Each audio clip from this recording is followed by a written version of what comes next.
Deodar traffic સમસ્યાને લઈ PI કે.એચ. બિહોલાની દિલધડક કામગીરી. કોટડા દિયોદર પંચાયતની ટીમે પોલીસને સાથે રાખીને ખીમાણા ચોકડી સુધીના દબાણો હટાવ્યા.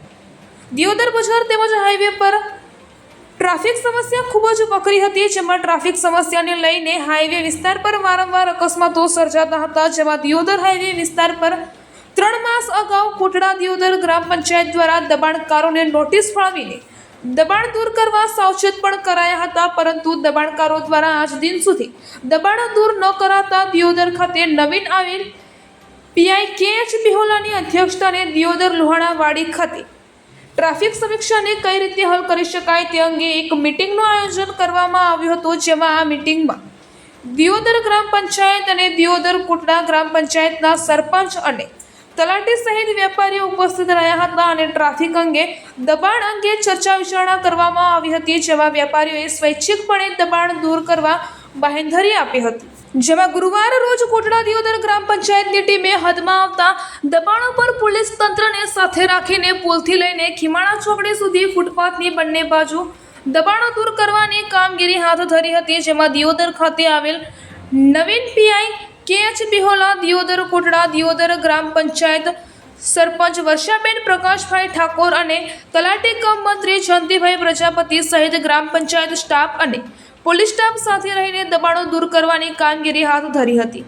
જેથી હવે વારંવાર થતા અકસ્માતો અટકાઈ શકાય તેવા દબાણો દૂર કરવાથી પ્રયાસો હાથ ધરવામાં આવ્યા છે. જોકે ફરી પાછા દબાણકારો રોડની બંને બાજુ સાઈડ પર ગેરકાયદેસર રીતે દબાણ ન કરે તે માટે આહવાન પણ કરવામાં આવ્યું હતું. તેમજ વધુમાં પીઆઈ કે.એચ. બિહોલાએ જણાવ્યું હતું કે જો કોઈ વ્યક્તિ આડેધડ પાર્કિંગ કે દબાણ કરશે તો પોલીસ દ્વારા કડક કાર્યવાહી કરવામાં આવશે. દિયોદર બજારમાં પણ ટૂંક જ સમયમાં દબાણ દૂર કરાશે. પીઆઈ કે.એચ. બિહોલા. દિયોદર પુલના છેડેથી લઈ ખીમાણા ચોકડી સુધી બિનઅધિકૃત રીતે દબાણકારો દ્વારા કરાયેલ દબાણ દૂર કરવાની કવાયત હાથ ધર્યા બાદ નવાયેલ પીઆઈ કે.એચ. બિહોલાએ જણાવ્યું હતું કે હવે હાઈવે વિસ્તાર પર દબાણો દૂર કર્યા બાદ હવે ટૂંક સમયમાં દિયોદર બજારમાં ગ્રામ પંચાયતની ટીમને સાથે રાખીને નડતરરૂપ દબાણો દૂર કરવામાં આવશે, જેથી બજારમાં પણ ટ્રાફિકની સમસ્યાનું નિરાકરણ લાવી શકાય. અહેવાલ પ્રદીપસિંહ વાઘેલા, દિયોદર, બનાસકાંઠા.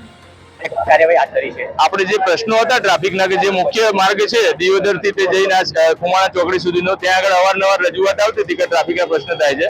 તો એ સંદર્ભે સૌથી પહેલા જે પણ સ્ટેક હોલ્ડર્સ છે એટલે કે બંને બાજુના દુકાનદારો છે જે હાથે એમની સાથે આપણે મિટિંગ કરી હતી અને એમની રિક્વેસ્ટ હતી કે સાહેબ આ દબાણો છે એ અમે બધા સંમતિથી ખુલ્લા કરવા માંગીએ છીએ, કારણ કે કોઈ એક પક્ષ નહીં, તમામ લોકો છે સંમતિથી ખુલ્લા કરવા માંગીએ છીએ. પણ કોઈ એક કરવા જાય તો બીજો ના કરે, એટલે એના કરતા આપણે પંચાયતની મદદ લઈને જેટલા પણ દબાણો હતા એ તમામના દબાણો છે દૂર કરવા માટે પંચાયતે કાર્યવાહી કરી અને એની અંદર પોલીસ પ્રોટેક્શન આપીને એમને સહકાર આપ્યો છે અને એ બધાએ એમની મરજી મુજબ જે છે દબાણો છે એ સંમતિથી એમણે દૂર કરાવ્યા છે. વેપારીઓ સાથે પણ પરામર્શ કરી હતી હા, વેપારીઓ સાથે આપણે એક લોહાણા સમાજની વાડીમાં જયારે મિટિંગ થઈ હતી ત્યારે એમના જેટલા બી આગેવાનો હાજર રહી શક્યા હતા એમને હાજર રાખીને આપણે એમની શું કહેવાય સંમતિઓ લીધેલી હતી કે અને એ સ્વેચ્છાએ આમનાથી દબાણ દૂર થાય તો એમના ધંધામાં પણ એમને સારું એવું થઈ શકે એના માટે એમણે રિક્વેસ્ટ કરી હતી. તો એ આપણે એમને આજે સહકાર આપ્યો છે. મુખ્ય બજારમાં પણ આથી સમસ્યા છે. ચોક્કસ જે પ્રમાણે છે આપણે તમામના જે સરપંચ તલાટીશ્રીઓની મદદ લઈને જ્યાં પણ ક્રમ બાય ક્રમ આજે શરૂઆત જે મુખ્ય માર્ગ હતો તો મુખ્ય માર્ગનો પહેલો પ્રશ્ન હતો એટલે પ્રાયોરિટીના ધોરણે આપણે એના ત્યાં આગળ એક્શનમાં આવેલા છીએ અને હવે પછીથી જે પણ ધીમે ધીમે જે બી પ્રશ્નો હશે તો તમામનો સહકાર લઈને તમામને સગવડ ઊભી થાય અને ટ્રાફિકના નિયમો જળવાય એ રીતના આપણા પ્રયત્નો રહેશે. કોટડા દિયોદર ગ્રામ પંચાયત દ્વારા હાઈવે વિસ્તારમાં અગાઉ 3 મહિના અગાઉ નોટિસ આપેલી અને 3 દિવસ પહેલા પણ સામૂહિક એક મિટિંગ કરેલ અને મિટિંગમાં પણ દરેકને જાણ કરેલ કે આગળના ભાગમાં જે કંઈ દબાણ છે એ સ્વેચ્છાએ લઈ લેવા. એમનો સમય પૂરો થતા આજ રોજ દબાણની કાર્યવાહી કરવામાં આવેલ અને કાર્યવાહી દરમિયાન સુખ શાંતિથી દબાણ આગળના ભાગમાંથી હટાવેલ અને તમામ વેપારી લોકોએ સાથ સહયોગ આપેલ.